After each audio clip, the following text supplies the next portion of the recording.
Sandra, para alguien que no ha escuchado de ti y no te ha visto en las redes sociales como me pasó a mí, ¿cómo podrías describirte y por qué la inteligencia artificial? Y también, ¿qué es lo que te mueve en el día a día? Bueno, pues yo estudié filología inglesa, por lo que me considero antes de nada filóloga. Y bueno, sí que es verdad que cuando terminé la carrera pensé, no me quiero dedicar a la docencia, o al menos no a la docencia de inglés en, en secundaria, ¿no? Y bueno, busqué alternativas o a qué me podría dedicar y descubrí lo que era la lingüística computacional, ¿no? Que son esas personas, o bueno, esa rama de la lingüística que se dedica un poco más a la tecnología. Entonces, bueno, pues me decidí a estudiar un máster que estuviese un poco relacionado con todo el tema del procesamiento del lenguaje natural y poco a poco, según me fui especializando y con los años que he ido cogiendo de experiencia en las diferentes empresas en las que he trabajado, pues he terminado trabajando en el desarrollo y el diseño de asistentes conversacionales o, bueno, chatbots, voicebots, llamémoslo como queramos. ¿Y por qué inteligencia artificial? Pues bueno, al final creo que es un poco el desarrollo natural que ha tenido un poco mi perfil, ¿no? La inteligencia artificial, como siempre digo, y por ejemplo, este fin de semana pasado que estaba dando clases en el máster en el que imparto, se lo he repetido a mis alumnos hasta la saciedad, ¿no? La inteligencia artificial existe desde hace muchos años, desde los años 60 más o menos, pero bueno, ahora que todo el mundo habla de ella, se refieren un poco más a la inteligencia artificial generativa, ¿no? Entonces, bueno, yo llevo haciendo IA desde hace 5 años, pero sí que es verdad que desde hace 3, que además ha sido el cumpleaños de ChatGPT hace relativamente poco, ¿no? Pues bueno, pues la evolución natural de mi rol requiere de inteligencia artificial generativa, ya no solo para el propio desarrollo de las aplicaciones que tienen y están basadas en inteligencia artificial generativa, sino también pues para apoyar muchas veces mi trabajo, ¿no? Al final, lo digo siempre, yo trabajo las mismas horas o más, pero bueno, sí que es verdad que noto que soy mucho más, más eficiente gracias a la IA. Claro, ¿dirías que eres mucho más productiva o multiplicaron a Sandra por 10? Sí, al final, bueno, yo lo pienso mucho, ¿no? La IA no nos va a quitar el trabajo, no de momento, pero bueno, sí que es verdad que si aprendemos a trabajar con ella, pues somos mucho, mucho más eficientes. Yo y todos al final se ven todas las, pues tenemos que hacer una presentación, bueno, pues al final pedimos ayuda a la IA, tenemos que escribir un email, pedimos ayuda a la IA. Por ponerme un poco más técnico, tengo que validar un set de datos, le pido ayuda a la IA, ¿no? Entonces, bueno. Claro, claro. Y en relación a eso que mencionaste, creo que es bastante importante porque me preguntan también las personas si nos vamos a quedar sin trabajo. ¿Cómo tú ves eso? Viste que este año hubieron cantidad de despidos masivas. ¿Crees que eso en 2026 se va a mantener? Igual acá no tenemos no hacemos futurología, pero intentamos predecir un poco. ¿Qué crees que va a ocurrir en Y ese caso? bueno, justo al final no tenemos una bola de cristal, ¿no? Yo sí que, o sea, pienso que lo que nos hace la IA es obligarnos un poco a adaptar nuestros trabajos. He leído justo en relación un poco a lo que comentabas hace poco que las Big Four aquí en España están contratando menos juniors y muchos perfiles senior. O sea, por ejemplo, no es que tengan no ha habido esa ola masiva de despidos, pero sí que es verdad que, por ejemplo, pues eso, hay mucha recesión en la contratación de juniors. Y me preguntaba un poco por qué, y claro, yo me retrotraía cuando yo era junior. Yo al final hacía tareas, pues cuando estaba aprendiendo, muy repetitivas, ¿no? Pues lo que te comentaba antes de crear sets de pruebas para validar entrenamientos. Pues al final es una tarea muy repetitiva que la puede hacer la IA perfectamente. Entonces yo pienso que sí que por ese lado puede llegar a tener sentido, ¿no? Que a lo mejor las empresas estén contratando menos perfiles juniors. Yo lo que pienso y pensaré siempre es que al final no nos van a quitar el trabajo, pero sí que van a modificar la forma en la que trabajamos. Entonces creo que tendremos que reorientarnos. Conozco bueno, pues por mi background y lo que he estudiado a mucha gente que se dedica a la traducción y todos están, pues hablo con ellos y demás y ven a la IA como desde la perspectiva del miedo, ¿no? De me va a quitar el trabajo. Yo creo que al final no hay que verla desde la perspectiva del miedo, sino desde la perspectiva de la amistad en el trabajo, quiero decir, ¿no? Al final es nuestra amiga, nos va a ayudar y nos va a impulsar. Entonces, quizá tenemos que redefinir las tareas que hacíamos, porque al final esto nos impulsa a ir más rápido, o orientar nuestra carrera de forma diferente. Yo lo que hacía en 2021 cuando empecé, poco tiene que, no voy a decir no tiene nada que ver, porque al final sí tiene que ver, ¿no? Pero poco tiene que ver con las tareas bajadas a tierra de lo que yo hacía en un principio, ¿no? Al final muchas de esas tareas las hace la IA y yo pongo el criterio técnico, ¿no? Entonces, bueno, yo creo que tenemos que girar un poco en torno a esa perspectiva a la hora de pensar en, bueno, pues en cómo vamos a desarrollar nuestros trabajos. Sí que nuestros trabajos tradicionales puede que puedan ser en parte suplidos por la IA, pero al final lo que aportamos valor somos nosotros. Y siempre pongo el mismo ejemplo. Yo puedo usar la IA todo lo que tú quieras, pero no tengo ni idea de derecho, de leyes, ni nada. Entonces nunca voy a saber si lo que me está diciendo la IA es cierto o no. Nunca voy a saber si ha elegido la mejor opción o no. Y eso solo lo puede hacer alguien que tenga el criterio suficiente, ¿no? Entonces, bueno, pues en ese sentido es en el que creo que irán los tiros. Y vos que estás en la universidad dando clases y tienes más contacto con estos perfiles juniors, ¿qué ves hoy en día? ¿Ves desde una perspectiva más de miedo, una perspectiva también quizás al otro lado que puede ser abuso también, que creo que pasa bastante, que quieren hacer todo, no quieren y no forman criterio? Creo que también si vuelvo un poco a mis años más junior, creo que también el mismo la tarea repetitiva, difícil es el tener que escribir muchos mails, que me hizo escribir mejor, por ejemplo.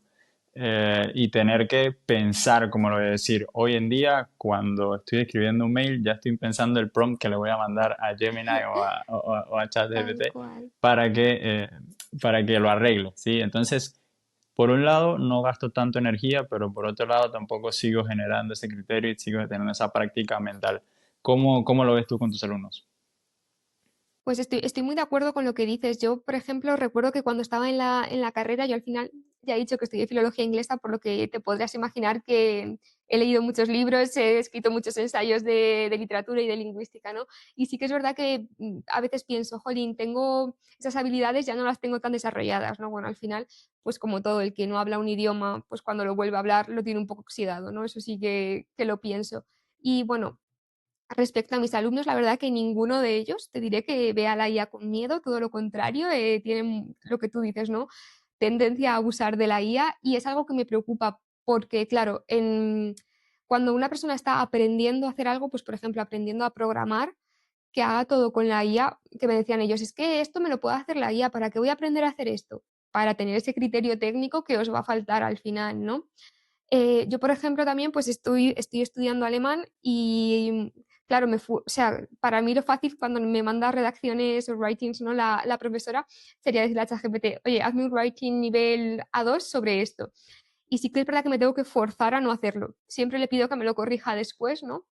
Pero sí que tienes que hacer ese esfuerzo consciente de cuando creo, que cuando estás aprendiendo una habilidad nueva, por así decirlo, intentar evitar abusar de la IA, al menos al principio. Es como la gente que usaba el traductor para hacer los deberes de inglés cuando éramos pequeños, ¿no?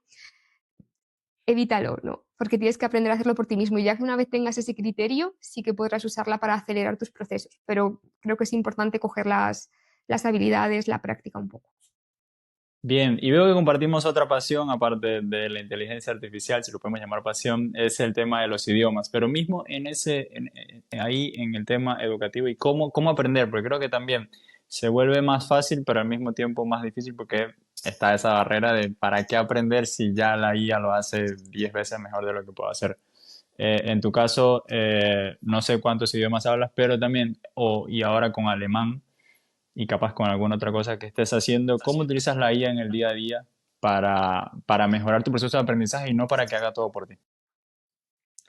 Pues sobre todo lo que te comentaba antes, por ejemplo, centrándonos en el ejemplo del alemán y también, por ejemplo, yo que sé, si estoy aprendiendo a utilizar alguna librería nueva o cualquier cosa, siempre intento pedirle que me corrija, no que me lo haga directamente. Sí que es verdad que, por ejemplo, recuerdo cuando preparé mi primer examen de la Escuela Oficial de Idiomas, yo siempre he sido, lo digo siempre, muy mala estudiante en el sentido de que todo lo estudiaba el día de antes, como la palabra indica. Entonces, siempre, si no siento esa presión, no lo hago, ¿no? Entonces sí que recuerdo que, por ejemplo, cuando tuve que estudiarme el examen de A1 de la Escuela Oficial de Idiomas, le pasé mi libro, que lo tenía en PDF, en versión online, y le dije, por favor, organízame los temas por pues, gramática, vocabulario, me sale en inglés speaking, bueno, todas estas disciplinas, Sí, ¿no? sí, Y por conversación, favor, sí. hazme una pequeña descripción teórica y ponme ejercicios. Probablemente si hubiese elaborado mejor el prompt hubiese obtenido un resultado mejor, pero la verdad que fue bueno. Sí que es verdad que notaba que se quedaba mucho en la superficie, había algunas cosas que le tenía que pedir que me las explicase un poco más, pero sí que me ahorró mucho tiempo de organización, de decir, ostras, tengo estos temas, en cada tema tengo este vocabulario, en cada tema tengo porque por cada tema teníamos como un speaking, un tema de speaking. Todas esas cosas como que me las organizo muy bien, los conceptos clave, el vocabulario clave y demás, y no me tuve que poner a sacar el cuaderno con los apuntes, el libro con los apuntes, hacer cosas uno por uno y me permitió como poder aprobar y sacar buena nota en el examen en poco tiempo. Que si lo hubiese estudiado con una semana de antelación y no con un día, habría adquirido los conocimientos de una forma mucho más sólida. Probablemente sí, pero bueno, al final, pues en ese momento necesitaba acelerar un poco el proceso y lo hice de esta manera. Usarlo como profesor un poco, ¿no? Pues yo hago el ejercicio y me lo corrige, me da feedback y demás. Eso lo utilizo un montón. Hay aplicaciones específicas que yo no he usado, pero sé que mucha gente sí, que no deben ir mal, entonces no te puedo dar como feedback propio, que te corrigen, o sea, que te hacen, pues eso, tienen un prompt muy bien hecho por detrás y alguna otra cosa más por ahí habrá, no será todo magia de un solo prompt, ¿no? Pero bueno, que sí que te hace esas conversaciones, te hace hablar, te puede incluso llegar a corregir un poco la dicción, este tipo de cosas. Entonces, bueno, creo que si la utilizas bien es una herramienta muy poderosa, pero sin dejar de lado el esfuerzo propio, por lo que te digo, porque al final no, si no, no tenemos criterio, vamos hacia una sociedad sin criterio. Pero lo que comentabas antes de que decías, claro, estoy dejando a la IA que lo haga todo por mí y estoy perdiendo ese tipo de habilidades. A mí me da miedo o sea, que no evolucionemos de aquí a 50 años en el ámbito académico, por ejemplo, porque ahora mismo la IA está basada en toda la literatura que se ha escrito hasta ahora, pero es que desde 2020, finales de 2022, parece que no se ha escrito nada nuevo, parece que todo se lo pedimos a la IA y va repitiendo como un loro, ¿no? Lo que ya hemos dicho. Entonces, bueno, me da un poco de miedo esa dejadez que podemos llegar a estar teniendo, ¿no? Claro, y también qué pasa si la IA ya, bueno, teniendo toda esa información y parte de lo que estuve viendo también en días pasados es que creo que uno de los fundadores de OpenAI decía que va a llegar un punto, o ya llegamos al punto donde, bueno, ya tenemos, ya cubrimos todos los datos que hay en el Internet que, bueno, que el ser humano ha dado, pero bueno, ¿qué pasa si, o cómo hacemos para que la inteligencia artificial o los agentes puedan crear nuevas cosas, así como, bueno, todos los pensadores que conocemos, ¿no? En la historia.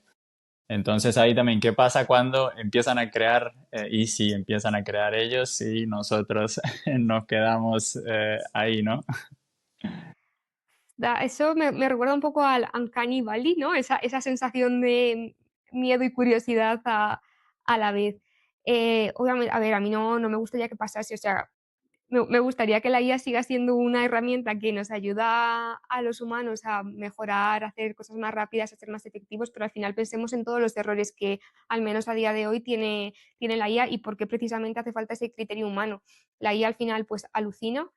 Tenemos que tener pues nuestros datasets con la ground truth etiquetada, revisar todo lo que genera y demás. Entonces, claro, a mí me daría un poco de miedo, por lo menos al nivel en el que está ahora la inteligencia artificial, que pudiese llegar a pensar por sí misma. ¿Por qué? Porque probablemente en muchos puntos se esté basando en datos que no son tan reales, sino que ella piensa que son reales. O lo típico que le preguntas algo y siempre te da la razón.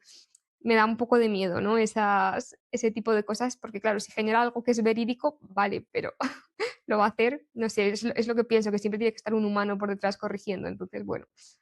Claro, debería, capaz. No, no sabemos si llegamos, si quedamos así. Pero bien, bueno, justo me hiciste acordar, hubo uno de los invitados que hizo un chatbot y el propósito del chatbot era no seguir con lo que decía la persona, o sea, estar en completo desacuerdo siempre, ¿sí? Entonces lo Vale. utilizaba como para el tema de los planes y todo lo demás. Y de todo, me dice que de todos los chatbots que creó fue el que la gente más utilizó y el que más recibió feedback por eso, porque Es justamente muy buena idea. no hacía esto. Pero bueno, ahora cambiando un poco de tema, y yendo un poco más a lo que estás haciendo hoy en relación a tu trabajo y es los chatbots. Antes de empezar y es totalmente verídico, antes de empezar esta conversación, estaba leyendo un post de un amigo que tuvo un problema y o sea, llamó a la aseguradora y lo pusieron con un chatbot y no le pudo resolver absolutamente nada, no lo pasó con nadie y decía que, bueno, decía o mejoren el chatbot o pongan personas porque realmente esto no puede ser, eh, no puede pasar, ¿no? Entonces, hablando un poco de chatbots, ¿cuál ha sido tu historia? ¿Cómo ha sido tu experiencia? ¿Qué has visto que ha pasado desde que empezaste hace unos 5 años? hasta ahora y cómo también ves el futuro.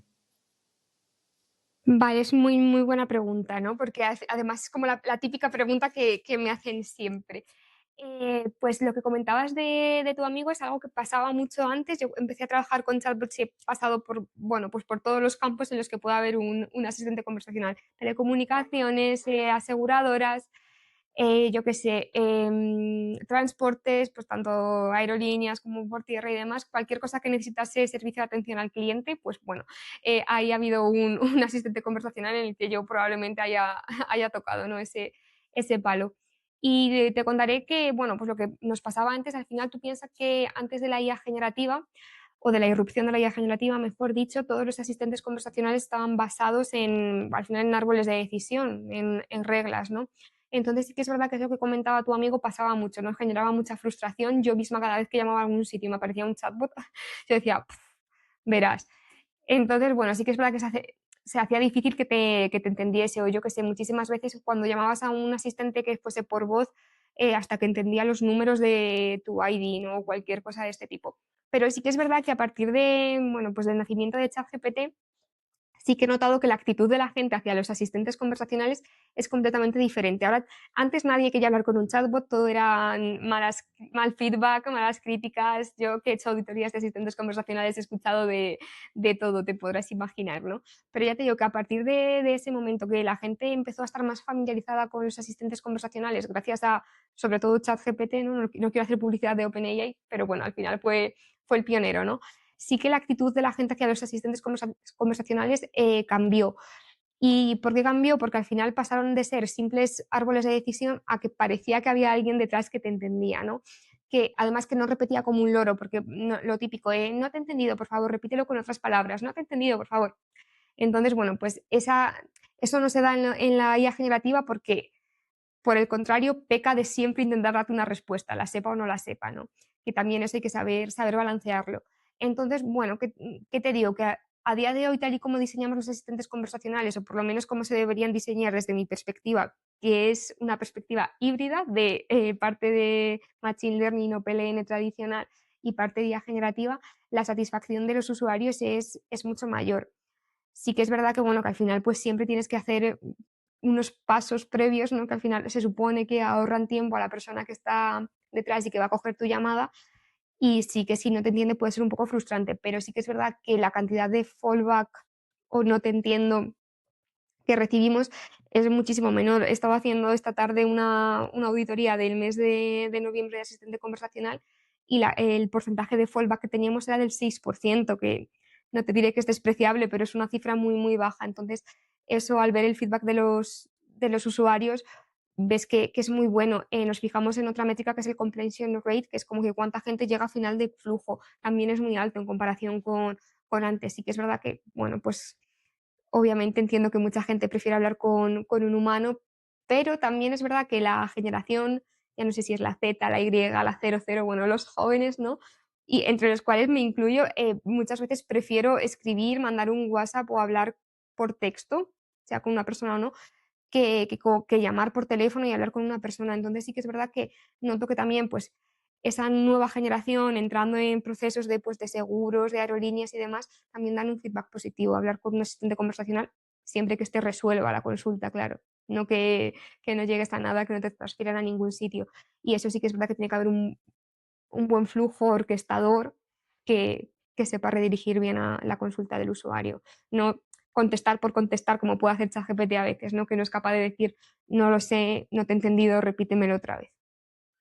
Yo creo que la clave está ahí en lo que me comentaste de que resuelva, ¿no? Yo, por ejemplo, tampoco tengo ningún problema en hablar con un chatbot, pero que me resuelva. Pero me pasa muchas veces, Que la te frustración resuelva. viene cuando no resuelve y cuando, bueno, empieza todo esto que comentabas. Justo, ¿Cómo se justo. llega a eso o cómo se trabaja para que pase, para que realmente resuelva? Y cuando ahí hablabas del 6%, ahí significa que no se paraba o era que resolvía y terminaba todo el flujo. Claro, eso es. O sea, teníamos, o sea, un 6% de fallback es en el 100% de las conversaciones y el goal completion rate es un poco más cuántas personas llegan a final de flujo, ¿no? Que estamos en cifras cercanas al 80%, que es una cifra en asistentes de soporte bastante buena, ¿no? Em, claro, ¿cómo haces que resuelva? Para mí, el diseño de conversaciones antes era importante porque antes tenías como que prestar muchísima atención a cada mensaje que diseñabas. Pues, por ejemplo, no es lo mismo, yo qué sé, preguntar cuál es tu problema, que dejas el problema abierto, o tu problema está relacionado con el coche matrícula tal, sí o no, ¿no? Es como que esperas una respuesta u otra, que al final es como te digo, esos árboles de decisión, cómo funcionaban por detrás y cómo intentabas darle una solución al cliente sin que necesariamente fuese súper conversacional, pero que al final llegases al punto en el que el cliente quería estar. Ahora con la IA generativa, todo este paradigma ha cambiado bastante y por eso también digo que para mí es importante que los asistentes conversacionales en muchos puntos sigan siendo híbridos y no full IA generativa, para que puedan redirigir bien, para que todo ese flujo, esa orquestación esté bien hecha. A mí sí que me gusta, pues por ejemplo, generalmente en chatbots de este tipo de soporte, pedir una serie de datos, pues tu nombre, tu ID, yo qué sé, pues tu número de matrícula, cualquier cosa que aunque se haga un poco más tediosa, te acabe llevando al punto en el que necesitas, ¿no? Al final la agentic AI y todo eso va un poco de esto, de poder diseñar bien las conversaciones para que el asistente dé la respuesta que necesitas. Y para eso tienes que hacer o pienso yo, que lo más fácil o lo más efectivo es hacer un filtrado previo anterior, ¿no? Para que no acabe diciéndote pues cosas que al final no te interesan, yo qué sé, se me estropea la lavadora y no quiero que me pases con el asistente o con el servicio técnico de pedir una cita para la revisión de la caldera, que ha pasado, o sea, he visto asistentes conversacionales de ese tipo, ¿no? Que creo que es importante como que se preste mucha atención al diseño de la conversación, a cómo se redirige en cada punto, a esa parte de la orquestación, de pues, la intención del usuario, ¿no? Que las respuestas, pues, por ejemplo, que se sigan manteniendo muy breves si son a través de teléfono, que no se pasen de X caracteres barra tokens si son escritas. Bueno, pues prestar mucha atención a ese tipo de detalles y a redirigir bien al usuario, ¿no? Y que siempre haya un punto de salida para el usuario por si el usuario es capaz de ver que no le está redirigiendo bien, que pueda volver atrás, porque muchas veces se le saca del flujo sin necesidad, ¿no? Una de las cosas que siempre me ha llamado la atención a veces es, viste, cuando, por ejemplo, hablas con ChatGPT, sientes que es otra persona diferente, por ejemplo, cuando hablas con Gemini, ¿sí? O cuando hablas con Claude o con algún otro modelo de lenguaje. En tu caso, cuando estás en ese proceso de armar un asistente conversacional, ¿intentas que sea lo más humano posible o quieres que el bot sea, o sea, sea eso, que resuelva, pero que al final del día sea un bot? Vale, por temas éticos te voy a decir, yo siempre, y es que ya no sé si legales, o sea, mínimo éticos, pero yo no sé si incluso legales, siempre tienes que dejar claro que estás hablando con un asistente conversacional que es un no humano. Por ejemplo, en el flujo que tenemos nosotros no tenemos agentes al teléfono, tenemos agentes vía chat y el bot en el que estoy trabajando ahora mismo es también vía texto. Entonces, lo primero que hace cuando te saluda el asistente es decirte, hola, soy Paquito, el asistente conversacional para que tú como usuario sepas que estás hablando con una máquina. Y cuando llega el momento de si necesitamos pasarte a gente porque no hemos podido resolver tu consulta ni por una vía ni por la otra, es como que tenemos que ir al último recurso porque tú activamente lo pides, que también es una de las opciones que damos, repito, por ética y no sé si incluso legalidad, es dejarle claro que va a ser transferido con un agente, damos el nombre del agente y dejamos muy claro que está hablando con una persona humana. O sea, creo que es importante a nivel, ya te digo, de que la persona sea consciente de que no está hablando con una persona o si sí lo está haciendo. Sí que es verdad que después, respecto al tono que le podamos dar al asistente, la cercanía que le podamos dar al asistente, todo eso depende del cliente para el que estemos diseñando. Es decir, nosotros antes de diseñar un asistente conversacional tenemos reuniones con los stakeholders, hacemos muchos workshops y esto lo aclaramos, pero esto también viene desde el principio de los tiempos, no solo con la IA generativa. Aclaramos muy bien cuál quiere que sea el tono y el estilo de su asistente. Por ejemplo, nosotros estamos haciendo un asistente conversacional en alemán, y en alemán, por lo visto, yo no soy experta, ¿no? Pero siempre se tiende a llamar a las personas de usted, a las desconocidas. aún estés hablando con un niño de 12 años que no conozcas, que te encuentres por la calle y te pregunte una dirección, imagínate, pues tú le vas a responder siempre habitualmente de usted, ¿no? Es como pues la forma en la que tienen de dirigirse a las personas, sean mayores, sean pequeñas, como sea, ¿no?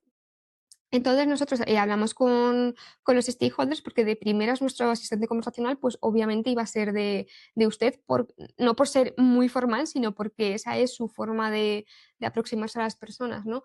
Y sin embargo nos pidieron que por favor no tratásemos a la gente de usted porque querían generar esa cercanía con el usuario del asistente porque para ellos sus trabajadores no eran uno cualquiera, les conocen, no son un número, entonces querían llamarles de tú. Entonces es algo que, por ejemplo, tenemos que tener muchísimo cuidado porque la IA generativa, cuando crea respuestas generativas, tiende a hacerlo de usted. Y tenemos que tener muchísimo cuidado en todos los sitios, y alguna vez se nos ha colado, con la instrucción de, por favor, dirígete siempre al usuario de tú, no de usted. Por ponerte un ejemplo. Entonces, sí que son cosas que nosotros en las instrucciones del System Prompt, por así decirlo, le pedimos a la IA que por favor haga esto de una manera, incluso se lo repetimos a lo largo del prompt si es muy largo, porque al final pues la IA tiende a leer tiende no, lee el prompt de arriba abajo, entonces si hay muchas instrucciones se puede perder parte de ese contexto, entonces a veces lo repetimos, porque es muy importante que sea consistente el tono, claro, obviamente el tono a lo largo de la conversación. Ah, súper, súper interesante. Y no sé si te ha pasado con los diferentes modelos de lenguaje, como que sientes eso, como que estás hablando mismo sabes que estás hablando con una IA, Sí. pero al mismo tiempo es Sí. como ChatGPT es un poco más amigable o Gemini es un poco más Mm. corporate. Sí, o sea, sí que es verdad que en el trabajo siempre usamos modelos de OpenAI, pues bueno, al final una decisión que se tomó al principio por diferentes motivos, ¿no? Pero sí que es verdad que en mi vida personal utilizo varios modelos y sí que he notado un poco lo que tú dices, ¿no? Que te tratan de manera diferente. También yo creo que a medida que hablas con ellos se van adaptando, porque de repente un día, ya hace meses, incluso no sé si algún año, yo estaba hablando con ChatGPT, pues él muy formal y muy todo y de repente un día me hablaba de sí mismo en femenino y como si fuese una amiga mía de toda la vida, que me quedó también un poco creepy, es como que porque habla de sí mismo, misma, misme en femenino, porque asume que yo soy una mujer, no lo sé. Me hizo gracia y me parecía así como de primeras un poco raro. O cierto vocabulario que utilizaba, que se parecía un poco a lo mejor al que puedo utilizar yo, no sé. Me hizo gracia, como que aprende de ti. Claro, no, bueno, me pasó justo eso. Yo, por ejemplo, tengo varias suscripciones. Una de esas, bueno, ChatGPT, y la comparto con mi hermana porque, bueno, son tantas que digo, bueno, vamos a compartir. Y cuando habla con ella, hace eso. O sea, se refiere a sí mismo como ella. Y cuando habla conmigo, como él. Como él. Y le habla distinto. Entonces, bueno, yo, por ejemplo, soy de Venezuela, pero estoy en Argentina. Entonces empiezo a utilizar muchos modismos de Modismos. Argentina. Sí, Entonces, es una locura, pero bueno, al mismo tiempo eso como que te hace sentir un poco más cercano, sí, como que realmente son amigos y bueno, llega el punto de cuando lo hace muy bien, empiezas a pensar que realmente que lo que está de lado es otra persona y empiezas ahí como en todo el tema, que bueno, una de las cosas que más se usa es el tema de terapia y el sí. tema más que terapia, como un apoyo psicológico. ¿Cómo es eso y qué te genera? Uf, es un terreno en el que no soy experta, no me gustaría meterme mucho, o sea, te doy mi opinión, pero es mi opinión personal. Yo al final aquí no quiero dictar ningún tipo de sentencia, porque al final ya te digo, no soy psicóloga. Tengo un muy buen amigo que es psicólogo, me gustaría preguntarle sobre, alguna vez hemos hablado, ¿no? Pero bueno, hace mucho que no, me gustaría volver a preguntarle sobre el tema. Pues te diré que por un lado me parece bien, sí es cierto que de verdad ayuda a las personas, pero sí que es verdad que por un lado me parece incluso peligroso. No por nada, porque bueno, al final ya tiene muchos safety controls y demás por detrás, muchos guardarraíles, que creo que bueno, pues pueden frenar según qué cosas, pero sí que es verdad que hace tiempo he leído varios casos de, bueno, pues a lo mejor, sobre todo en Estados Unidos, ¿no? De niñas que pues le preguntaban, ¿te gusta mi outfit? Estoy gorda, me queda bien, no sé qué.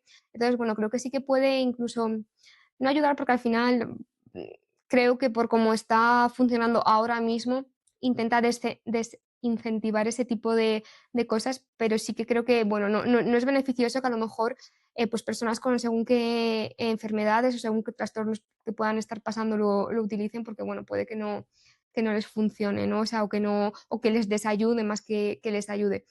Como entretenimiento, pues me parece muy bien.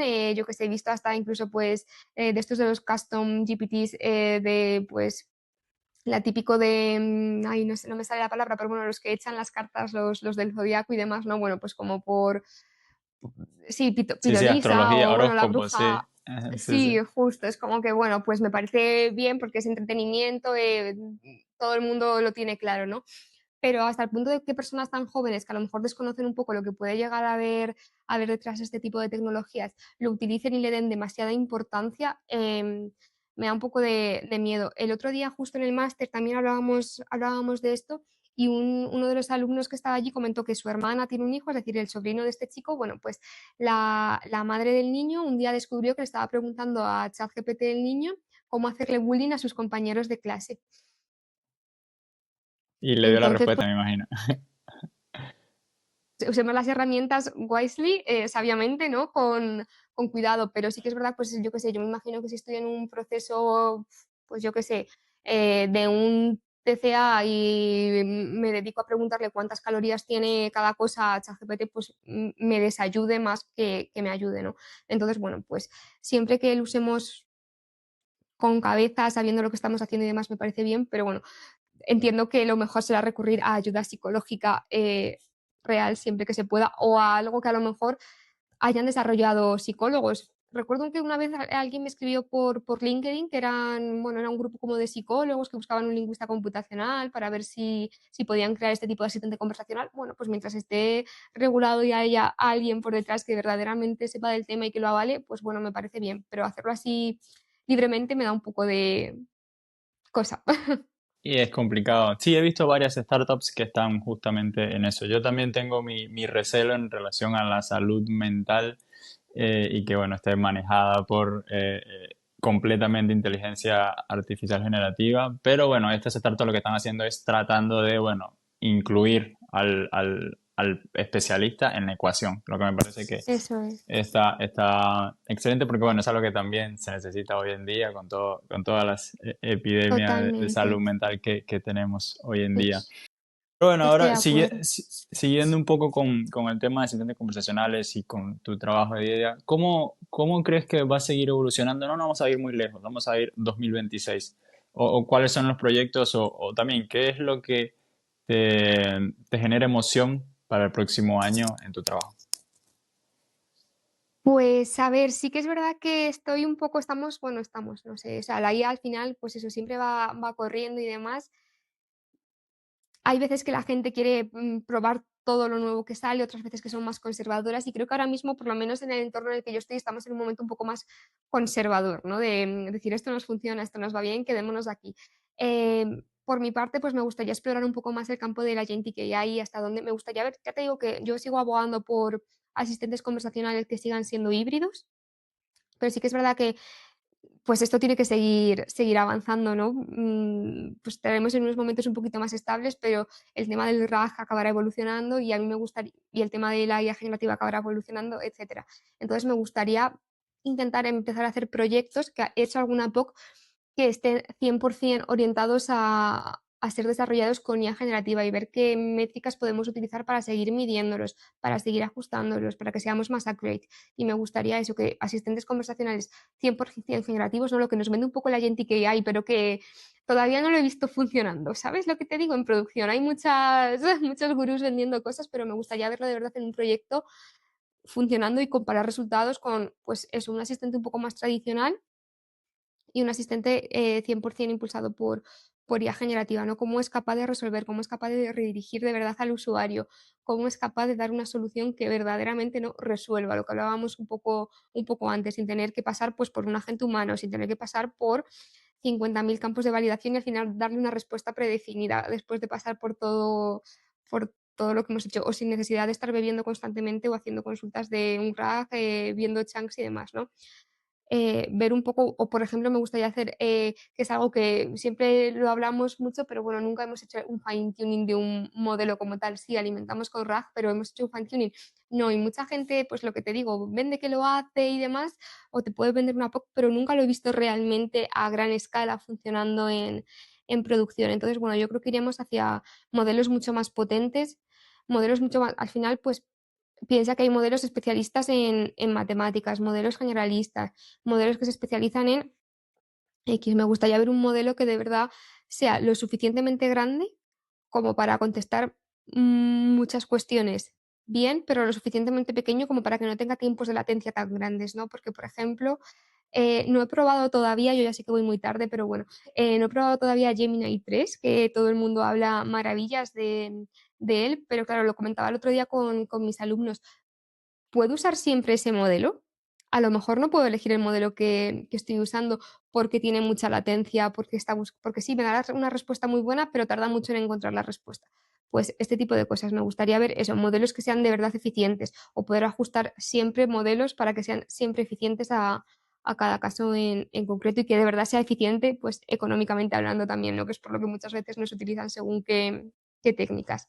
Entonces, bueno, pues me gustaría ir un poco o me motiva esa parte de contrastar cómo funcionaría el mismo asistente o el asistente con el mismo objetivo, full IA generativa versus el hybrid one, ¿no?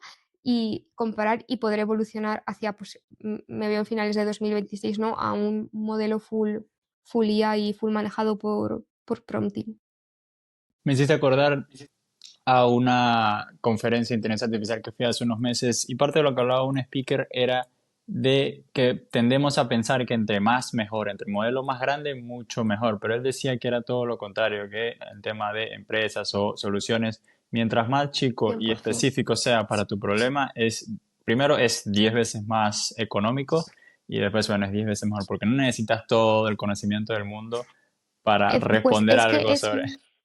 es muy difícil hacérselo entender a mucha gente, porque ¿por qué necesito yo que me responda el modelo a qué tiempo hace hoy o yo qué sé, cualquier tontería que bueno, que al final si no está conectado a internet no lo va a hacer, ¿no? Pero bueno, o ¿por qué necesito yo que me diga cuál es el presidente de Estados Unidos? Si es que de hecho tengo que poner guardarraíles para que no lo haga. Entonces, pues Claro, termina. me gustaría eso, que también, mira, pues me parece un muy buen punto. Además de poder evolucionar trabajar con distintas tecnologías de verdad en producción, que la gente de verdad entendiese cuál es la tecnología que necesita y qué es lo que necesita en cada momento, qué tipo de modelo necesita, porque es lo que tú dices, no necesitas IA generativa para todo y no necesitas el modelo, el Gemini 3 para todo. Claro, me pasa también mucho que las personas, bueno, quieren tirar inteligencia artificial a todo y ni siquiera han aplicado automatizaciones. O sea, tranquilamente algo que pudiste haber solucionado 20 años atrás, quieres solucionarlo con inteligencia artificial. Totalmente. Yo tuve un proyecto hace, pues ya era un año, casi 2 años, que era, bueno, de la Unión Europea y demás. Y claro, bueno, pues funcionarios, ¿no? Que habían oído hablar de eso de la IA y querían hacer procesos que costarían un céntimo haciéndolo con un script con IA generativa, que les costaría pues igual 5 veces más. Y es como que costó mucho en su día hacerles entender que a lo mejor no es lo que necesitaban, ¿no? Porque todo el mundo quería poner IA en todo. Claro. No, y siendo parte de Google, y bueno, por ejemplo, con Gemini 3, es costoso en términos de cómputo y al mismo tiempo de plata cada vez que le empiezan. Entonces, si colocas la API para no sé, un banco, para que responda el chat, tipo, te vas a gastar una fortuna y al final no vas a utilizar el potencial que realmente tiene. Yo digo que a veces intentamos matar moscas con un lanzallamas. Es básicamente lo que pasa Tal mucho, cual, ¿no? Y tal después cual. el otro punto que me hiciste acordar también, yo tuve una reunión hace 2 semanas con el tema de Agentic AI, que serían los agentes de inteligencia artificial.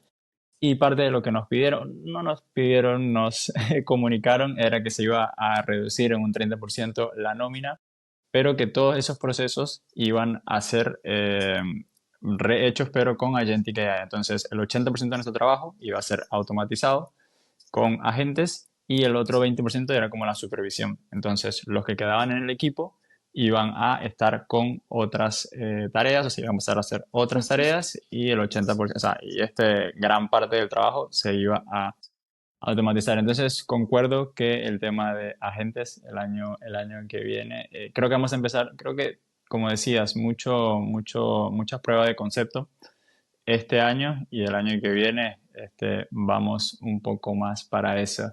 Sí. Pero bueno, Sandra, para ir cerrando y parte de lo que comentaste al principio, que no eres experta en leyes, pero bueno, una de las preguntas que siempre hacemos al final es si tuvieses la oportunidad de promulgar una ley, ¿sí? O una ley puede ser de la Unión Europea, una ley global en relación a la inteligencia artificial. ¿Cuál sería y por qué? También puedes decir que ninguna, porque capaz va muy rápido y no podemos controlarla, pero Sí, va muy rápido. Pues, creo que, lo he pensado muchas veces, probablemente si me lo preguntas otro día te diría una respuesta distinta, ¿no? Pero me preocupa mucho cómo almacenan los datos. Por ejemplo, el modelo Gemini 3, leí hace nada, pues no sé si fue esta mañana o fue ayer o cuándo, que, por ejemplo, no te permitía borrar datos y que le decía el propio modelo de Gemini, cuando le preguntabas, no puedo borrar los datos, te decía, sí, contacta con el administrador de tu cuenta, no sé qué, no sé cuánto. Contactaron esas personas con el administrador de la cuenta y lo que le indicó que es que en 12 meses no se borraban esos datos. Entonces, eso sí que me parece importante que el usuario siga teniendo la capacidad de poder decidir cuándo elimina de la nube o donde sea que se almacenen esos datos.